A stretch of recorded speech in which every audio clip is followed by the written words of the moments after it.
The Golden Eagles there arriving in Algiers after they were able to qualify for the quarterfinals in Constantine, Algeria, under 17 AFCON. Welcome you on the show.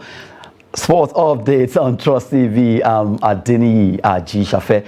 We'll be looking at our first story together alongside Olawale Peters. Good to have you. Thank you, Adeni, and it's my pleasure to be back to studio. Yes, our lads, let me call them our lads now because they look so young, really, in that particular city of Algiers where they actually landed, as they will be playing against Burkina Faso. It has been confirmed that they'll be facing Burkina Faso. The boys are right now ready, but for Burkina Faso coach, he vows to stop Nigerian from picking World Cup ticket. That's the first story we're looking at. Burkina Faso coach vowed to stop Nigerian from picking the World Cup ticket. He said he would do everything possible to make sure they defeat us. But from those boys you just saw alighting from the aeroplane there, I think they are about to ready. They seems to be so relaxed. Okay, I'm not surprised by the statement coming from the Burkina Faso coach, and he's playing a mind game, just like the South African coach did also. But what ended it? 3-2. We won the match. So we do our talking on the pitch. Not to talk. We do the talking on the pitch. Not by mouth. We don't do the talk by mouth. That's it. We are known for that, and I think for the first time, we are having what really looks like under 17. Because if you look at those guys, they are within that age, 16 and 17 years bracket. In fact, for the first time in the history of under 17 or under 20, we have players that went for MRI test, and 100%, all of them passed. They don't look at someone like you with your face now. You can say probably you are under 18 or under 20, and you play the match. So truly, through the test of their bone, all of them are within that age.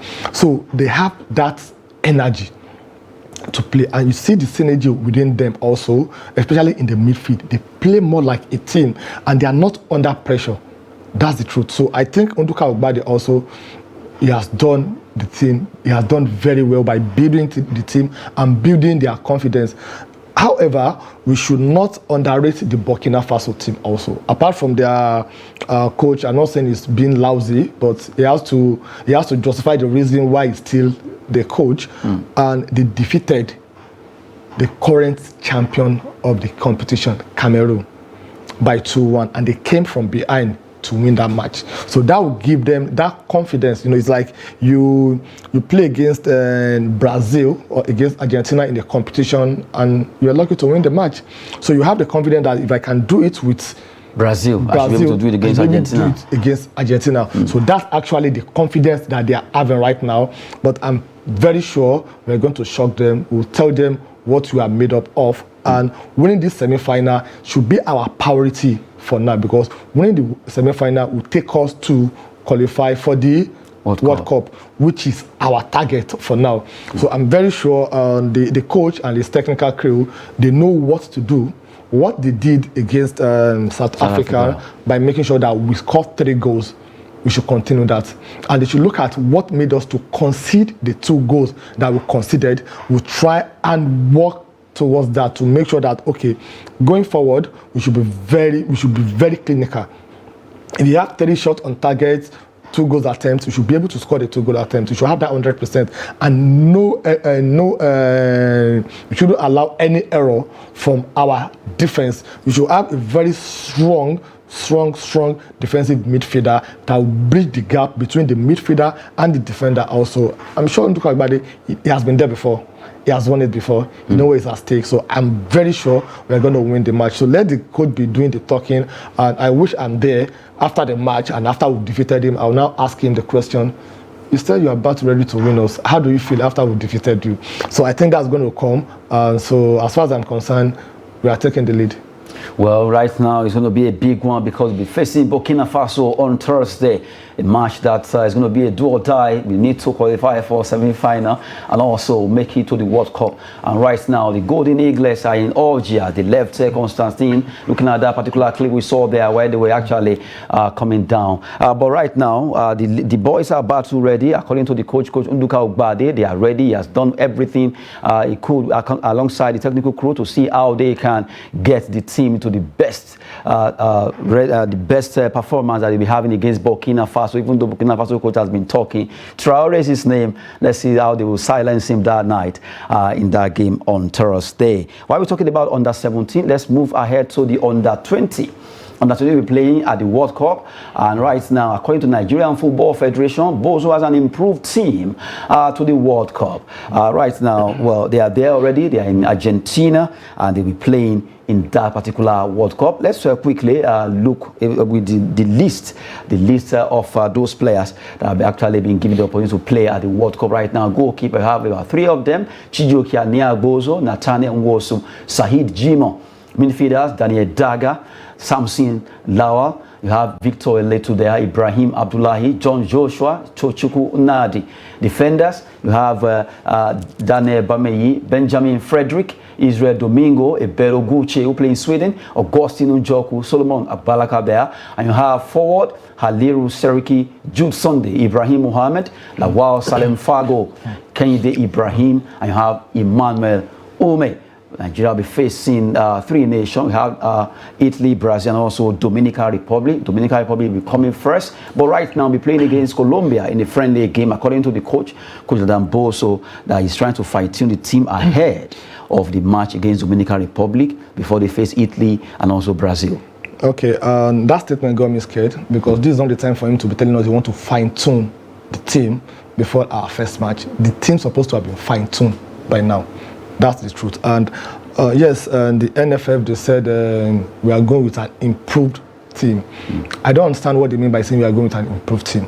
We are still going with the same team that played at the AFCON under 20.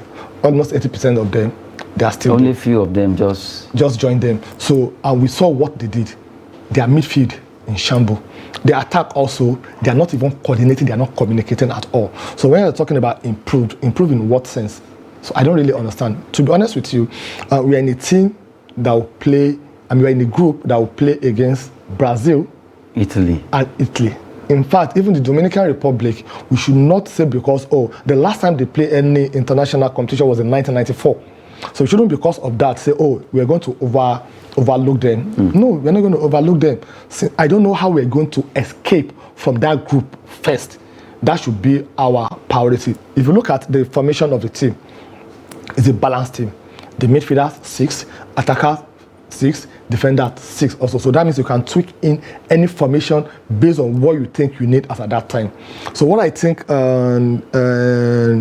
our coach needs to do right now is to watch the video clip, which I believe he has done, to look at how we can exploit their area of weaknesses and how we can strengthen our area of strength. That is the only way forward for us. We all know our areas of weaknesses. Our midfield and our attackers, sincerely, it's nothing to write home about. If you have to look at the last AFCON that these boys, they played, we need to really work on that. Maybe after their first match, we can be able to say, if you see a team that are communicating, a team that are playing together, a team that are clinical, then from there we'll know that, okay, we have what it takes. And one good thing about this team also that I'm going to give kudos to the coach. Apart from Victor Eletu, who plays for AC Milan, all the other players, they are.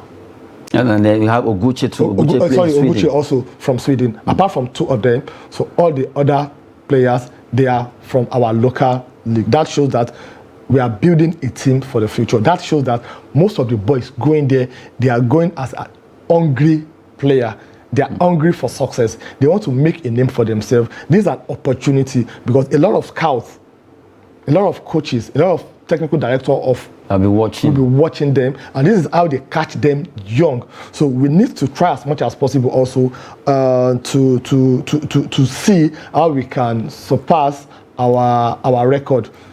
The same coach that we have currently now, it took the same under 20 in 2007 to the World Cup, and they got to the quarterfinal. So he has set a record of quarterfinal for himself. So he should be looking at how to beat his record of quarterfinal before he was sacked then, and he went to Kaneme, Enyimba, and later they recalled him back in 2020. But for now, he should be looking at how he can surpass his record of quarterfinal. And also, if you get to that, because you'll be again as a goal. You shouldn't be looking at from day one, I want to get to the final, I want to win the competition. It doesn't work that way. The first thing is how to qualify from that group. Now can you qualify from that group? Dominican Republic, we should try as much as possible to see that we beat them. Then the game against Brazil and or Italy, we should look at, okay, we can lose one and draw one. With that 4 points, we should be able to qualify. Then from there, we look at, oh, okay, we've qualified, we've got to quarterfinal, semi-final. Let's even see how we can win this competition. On 2 occasions, we've gotten to the final. Saudi 89 and Netherlands in 2005. On those 2 occasions, we lost to Portugal and we lost to Argentina. And now, let me tell you something that will be that's very interesting. Do you know the scorer of the goals when we play Argentina in 2005? Of course, Lionel Messi. Of course, that name is worldwide. I'm trying to arrive at is we have a player that was under 20 at that time, and up till now, he's still playing. He's still the best player in the world. So that means the only place you can catch all these players that will have future is from this under 18 and under 20. But that is what we are lacking in our country. We only look at those that are already 40, they are claiming they are 30 or 32. They will come and play for 2 years, 3 years, 4 years. We're not going to hear them again. Leave. Sorry? They'll just make name and leave. They'll make name and they will leave. Anymore. That's not what we need. So from this under 18 and this under 20, you should be able to have a future Eagles from these players. So I think, let's see what happens, but the technicality of the coach will be called to question during this competition. It will be a very tough one. I'll be honest with you, but I think it's not something impossible for us to do. It is not impossible, but really going to be tough one coming from Alawale Peters there concerning the Under-20 World Cup, where Nigeria team, the Flying Eagles, will be fighting hard against both Dominican Republic, Italy, and also Brazil. According to the coach, they are ready for this tournament and they want to give their best. According to NFF, they have at least improved right now. Let's see the improvement by the time they start against Dominican Republic, but they will be playing against the likes of Colombia and also look for a local team in Argentina to play against, to at least get their acts together ahead of the World Cup that will be starting soon there. Well, kudos to them and we wish them the best at the Mundial. Away from that, let's look at the big one that will be happening tonight. UEFA Champions League is a big one because Real Madrid and Manchester City, even though Guardiola says he's not coming for revenge. I remember last season they did drop them, but this time around, Man City seems to be more ready to get it done at the Santiago Bernabeu tonight, 8 p.m. Who will triumph between Benzema, Erling Haaland? You look at both teams missing one of their best defenders, Ida Militao, and also not forgetting Nathan Ake will be playing because of injury. But who stays on? Who drops at the Santiago Bernabeu? Well, that would be a tough call, because when you are having a match between European champion, World Club champion, and a local champion, the local champion, yes. Who is it? Man City is the local champion. All what they've been winning all this year has been Premier League. And we're talking about Real Madrid, that they've won the competition 14 good times. They're looking at the 15th. They are looking at their 15th now, and they are in the semi-final. And if you look at the head-to-head between the two teams, that's why I said it would be difficult to say who will win the match. And they've met 8 times. Real Madrid won 3 times, Man City won 3 times, and they drew 2 times. So it's 50-50 head-to-head between both of them. That's the truth. And if you look at what happened last season, they won. Real Madrid won the match at Santiago Bernabeu. In fact, they scored. It was 5-3 on aggregate, and within 72 seconds, they equalized. They scored 2 goals before Karim Benzema scored the last goal. So this year also, the final that would determine, the leg that would determine the match will be played at Etihad, not at Santiago Bernabeu. Whatever is going to happen tonight will not determine the final outcome of the clash between the team. Take it or leave it. It will be on the 17th of May when they are playing the second leg at Etihad that will determine. But Real Madrid, they are coming with a confidence and they are coming with an advantage. Last season, they beat Chelsea, Liverpool, and Man City. So that means when it comes to them playing against Premier League club, they have what it takes to win them. This season also, Chelsea also, both home and away, they've dealt with them. So they have that confidence. They know what is at stake. They know how to deal with them. Then Pep Guardiola also, this is an opportunity for him because he doesn't have any excuse. You can't have a player like Erling Haaland and you be giving excuse also that you don't have what it takes to win the Champions League. He's a prolific striker, all-round striker, take it or leave it. So it's going to be an interesting match. I want to see the battle between Haaland and Rudiger. That is what I'm waiting to see. Because Rudiger, as we all know, is a rugged player, determined player. It's a player that I'm very sure he wants to mark down Erling Haaland. And Haaland wants to show him also that, no, come on. I'm robotic. I'm robotic in nature. I'm not a player that you can just cage down. So it's going to be a very interesting match tonight. Whoever will win the match based on tactics, formation, and strategy, not based on the players' ability or they have what it takes. Both teams, they have their squad, they have more than enough. But the coach tactics and strategy will determine who will win the match. I hope Guardiola will not make that mistake from his selection. I'm waiting for the selection to be out before I can now analyze that, with this formation that you are going with, you want to go and play draw so that you come to Etihad and win, or you want to win and go to Etihad and relax.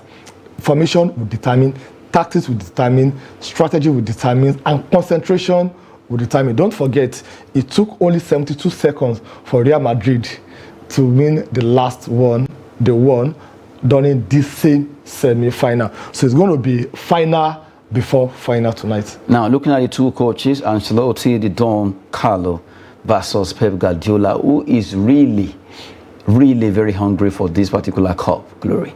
And right now, I saw Carlo Ancelotti saying, well, from the way it is, Man City, they seem to be more ready, but they know how to play them.